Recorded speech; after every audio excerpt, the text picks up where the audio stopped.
तुम काम ऐसे कर रहे हो, फिर आपने जो सबको यहाँ बुला रखा है।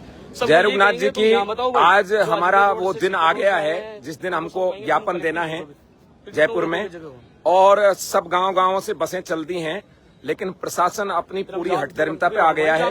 गांवों में बस को रोक रहा है। अभी गुढ़ा से वीडियो आया है और हर गांव से वीडियो आ रहा है कि बसों को पुलिस वाले रोक रहे हैं। मेरा राजस्थान पुलिस से और भजनलाल प्रशासन से विशेष अनुरोध है, क्यों जला रहे हो राजस्थान को?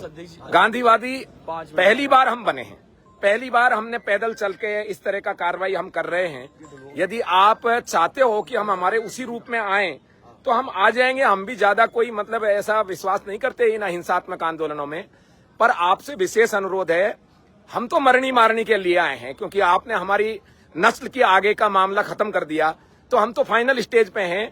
हमारे पास खोने के लिए अब कुछ बचा नहीं है। लेकिन आपके पास में जो ये सत्ता है, ये जो आप सत्ता सुख भोग कर रहे हो, ये 10-10, 15% वोट स्वर्ण समाज के, क्षत्रिय ब्राह्मण वैश्य समाज के से ये बिल्कुल समाप्त हो जाएगा। और हिंसक आंदोलन हुआ तो मैं इतना तो विश्वास दिलाता हूं आपको, ये राजस्थान की पुलिस सीढ़ी से तो पार पड़ेगी नहीं। आप आर्मी बुलाओगे उससे भी पार नहीं पड़ेगी। आप क्यों पंजाब बनाना चाहते हो राजस्थान को? ऐसे ही वहां मूर्खता की थी इंदिरा गांधी ने, राजीव गांधी ने। आप इस राजस्थान को यदि जलाना ही है, आपने कसम खा ली है, तो ऐसा भी हो सकता है। हम न किसी सरकार के विरोध में बोल रहे, न किसी समाज के खिलाफ बोल रहे। हम कह रहे हैं कि यूजीसी एक्ट में जो आपने ऐसे कड़े कानून बना रखे हैं कि शिकायतकर्ता झूठी शिकायत करेगा तब भी उसकी कोई एक्शन नहीं होगा, इस तरह के मूर्खतापूर्ण कदमों पर रोल बैक करें। और आप तो पोस्ट ऑफिस हो, कोई राष्ट्रपति थोड़ी हो आप। राष्ट्रपति को हम ज्ञापन दे रहे हैं और आप में ये क्षमता नहीं है कि राष्ट्रपति के ज्ञापन को देने जाने वाले लोगों को रोकें, पैदल चलने वालों को लोग रोकें। आप हमारे मूल अधिकार का हनन कर रहे हैं। और भाई मैं सही बता रहा हूं, यदि आप मूल अधिकार का हनन करेंगे ना, तो हम आपके कानून की धज्जी उड़ा देंगे, फिर रोते फिरोगे तुम, फिर कहोगे ये क्या हो गया। इसलिए मेरा विशेष अनुरोध है, कल से तुम पुलिस वाले बार बार यहाँ घूम रहे हो, मैं उन सबसे यही कह रहा हूं कि पुलिस में उन्होंने शपथ ग्रहण की है कि अवैध आदेश का पालन नहीं करना। यदि कोई मूर्ख आपको आदेश दे रहा है, उसके मारो थप्पड़ खींच के कि संविधान की शपथ की है भारत के जनता के लिए, आपके मूर्खतापूर्ण आदेशों के लिए नहीं कही है। यहाँ रोक दो, वहां रोक दो। फिर मैं आपको गारंटी देता हूं, जितनी तुम्हारी पुलिस है ना, उससे 1000 गुना ज्यादा सवर्ण समाज है। कहीं दुनिया में पुलिस को चलने नहीं देंगे, किसी भी जगह किसी नेता को बाहर नहीं निकलने देंगे, पत्थर मारेगी जनता, फिर रोते फिरोगे तुम। इसलिए इसको शांतिपूर्ण रहने दें और महामहिम राष्ट्रपति महोदय और केंद्र सरकार इस पर एक्शन ले और भजनलाल सरकार को तुरंत बर्खास्त कर दे। नहीं, हम बर्खास्त करने लायक नहीं छोड़ेंगे इसको। और अब हम, यदि आप कलेक्टर नहीं जाने दोगे, तो जयपुर के नागरिकों से मेरा निवेदन है, जो सवर्ण समाज के 20-25 लाख लोग रहते हैं, इस सीएम हाउस को घेरो, भजने को घेरो, वहीं पे सीएम हाउस पहुंच जाओ सारे के सारे, और वहीं पर भजनलाल जी को कैद कर दो। तब जाकर इसको होश आएगा क्या है। जरूरी नहीं हम कलेक्ट्री जाएं, हम कलेक्ट्री जा रहे हैं और तुम सीएम हाउस गिरवाना चाहते हो। ये भाई नारायण जी बताइए। जो भाई अजमेर से आ रहा है, जोधपुर से आ रहा है, चित्तौड़ से आ रहा है, उदयपुर से आ रहा है, जो आ रहा है वो कलेक्ट्री की तरफ नहीं जाके आप सीएम हाउस की तरफ जाओ। आप जो भी है सब सीएम हाउस की तरफ जाओ, क्योंकि अपनी बाहर से जो लोग आ रहे हैं उनको रोका जा रहा है। अपन शांतिपूर्ण पैदल 800 किलोमीटर चल के आए और नॉर्मल ज्ञापन दे रहे हैं। जहां हम जिलों में, तहसीलों में गए, हमने ज्ञापन दिया, नॉर्मल ज्ञापन दिया, चाहे हम 10 आदमी हो, चाहे 20 हो, चाहे 50 हो, हमने नॉर्मल ज्ञापन दिया, शांतिपूर्ण ज्ञापन दिया। वही ज्ञापन यहाँ कलेक्टर को दे रहे हैं। वो इसके लिए हमें रोका जा रहा है बाहर से। अभी मेरी गुड्डा में बात हुई, गाड़ियां रोकी जा रही है, वीडियो हमारे पास आ गए, अधिकारी कह रहे हैं कि हमारे ऊपर से कहा जा रहा है। तो ऊपर से भी क्यों कहा जा रहा है? ये कोकरेज वाले तो बिना इतना बाउंडर मचाया है, हम तो ऐसा कुछ करने वाले ही नहीं है। जब अधिकारियों कह रहे हैं, लिखित में देने के लिए तैयार है कि हम ऐसा कुछ नहीं करेंगे, फिर भी अधिकारी नहीं मान रहे, तो अधिकारी जो नीचे बैठे उनको ऊपर मैसेज दो कि शांतिपूर्ण आदमी आ रहे हैं, जनता आ रही है, लाखों में आ रहे हैं। आप चाहते उग्र करना चाहते हो तो ये उग्र ऐसा हो जाएगा कि फिर हिंदुस्तान में आग लगेगी। आप सोच लेना, समझ लेना भाई लोगों। जितने भी भाई लोग जो जयपुर में शहर में, वो सब 206 बीघा जमीन पहुंचो, और जो बाहर से आ रहे हैं वो या कलेक्ट्री जाएं या सीएम हाउस की तरफ जाएं। यदि प्रशासन 1 घंटे में रोल बैक नहीं हुआ तो राजस्थान बंद तो रहेगा आज और भारत बंद रहेगा कल, और फिर रोते रहेंगे ये सारे के सारे। भजनलाल जी, आपसे अनुरोध है, तुरंत रोल बैक करें, वरना दिक्कत हो जाएगी। इतनी क्षमता तो हम रखते हैं। यदि आप 1 घंटे के अंदर रोल बैक नहीं हुए तो 1 घंटे में हम कलेक्ट्री जाने के बजाय हम पहले राजस्थान बंद करेंगे और सीएम हाउस का घेराव करेंगे, और फिर कल होगा भारत बंद। और जब तक बंद रहेगा, जब तक तुम सुधरोगे नहीं।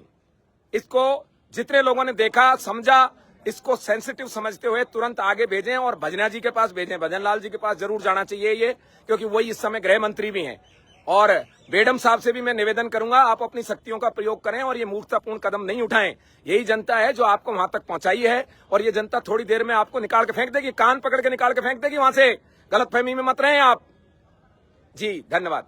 जो भैया और इनसे अच्छा शायद जय रघुनाथ जी की इस समय बड़ी गंभीर स्थिति पैदा हो गई है। हमारे बाहर की गाड़ियों को प्रशासन पुलिस रोक रहा है और वो ये चाहता है कि हम हिंसक हों, क्योंकि उनको ये रास नहीं आ रहा है कि महिपाल सिंह मकराना जैसा व्यक्ति 800 किलोमीटर पैदल चल के जयपुर पे कलेक्ट्री को ज्ञापन देने आ रहा है। अब चूंकि ये हुजूम बन गया, लाखों का कारवां बन गया, तो अब इनको लग रहा है भय, इसलिए उन्होंने सिस्टम ये चालू किया है कि जगह जगह गांव-गांव उनको रोकने का प्रयास किया जा रहा है।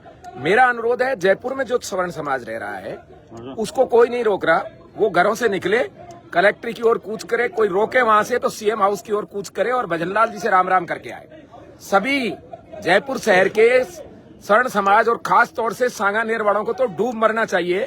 आपने वोट देकर इनको बनाया है, आप तो तुरंत ही प्रस्थान करें सीएम हाउस में राम राम करने के लिए। आपका तो एमएलए भी है वो, क्योंकि इस समय गृह मंत्री भी वही हैं। हमारे बच्चे 800 किलोमीटर चल के आ गए, किसी ने एक कंकर नहीं फेंका। हमने बीकानेर में ज्ञापन दिया, हमने ज्ञापन झुंझुनू में दिया, हमने ज्ञापन चूरू में दिया, हमने नवलगढ़ में दिया, हमने हर शहर में ज्ञापन दिया और कितने शांतिपूर्ण तरीके से हमने ज्ञापन दिया। आज हम यहाँ ज्ञापन देने के लिए आ रहे हैं तो ये जानबूझकर हमारी आपकी आवाज को दबाना चाहते हैं। ये महिपाल मकराना की आवाज नहीं दब रही, ये सवर्ण समाज की आवाज दब रही है। हमें कोई फर्क नहीं पड़ता, हम चाहे जेल में रहें, बाहर रहें, डंडा मारे हमको। हमारा कहना यही है कि ये कॉकरोचों को डंडा मार चुके, अब ये टाइगर्स को डंडा मारना चाह रहे हैं। ये धोबी के कुत्ते की तरह हो चुके हैं, नहीं ये घर के हैं न घाट के हैं। जयपुर में जितने भी लोग रह रहे हैं वो घरों से निकले और वो तुरंत चले। बता दिए जयपुर में रहने जितने मेरे भाई लोग जयपुर में हैं, सब जल्दी से जल्दी यहाँ पधारें। बाहर वालों को रोका जा रहा है और गलत है। हम लोग अहिंसात्मक तरीके से, हम लोग अनुशासित तरीके से यहाँ तक पहुँचे, गांधीवादी तरीके से यहाँ तक पहुँचे, 800 किलोमीटर की पैदल यात्रा करके यहाँ तक पहुँचे। फिर भी ये लोग क्या चाह रहे हैं हमसे मुझे नहीं मालूम। हमारी बच्चों का भविष्य का मामला है, स्वर्ण समाज के बच्चों का भविष्य का मामला है। जो भी स्वर्ण मुझे सुन रहा है, कामण, बढ़िया, राजपूत, मैं तो यहाँ आ गया हूँ जयपुर आपके इसमें। अभी आपकी बारी है, बाहर के नहीं आ सकते थे। यहाँ 15-20 लाख लोग केवल जयपुर में रहते हैं स्वर्ण समाज के। अगर 1% भी निकलेंगे तो बाकायदा आपकी आवाज दिल्ली तक जाएगी। मैं तो केवल यही बोलना चाह रहा हूँ, ज्यादा से ज्यादा संख्या में पहुंचे तो अपनी बात को रखें। अब आपकी बारी है। महाकाल का दिन है, सोमवार है और तांडव ना हो, यही हम चाहते हैं। लेकिन सरकार को तांडव पसंद है तो तांडव होने में भी कोई प्रॉब्लम नहीं है। आप जयपुर में रहने वाले सभी 20-22 लाख लोग हैं, यदि 1% भी निकल गए तो 20-25 हजार निकल जाएंगे।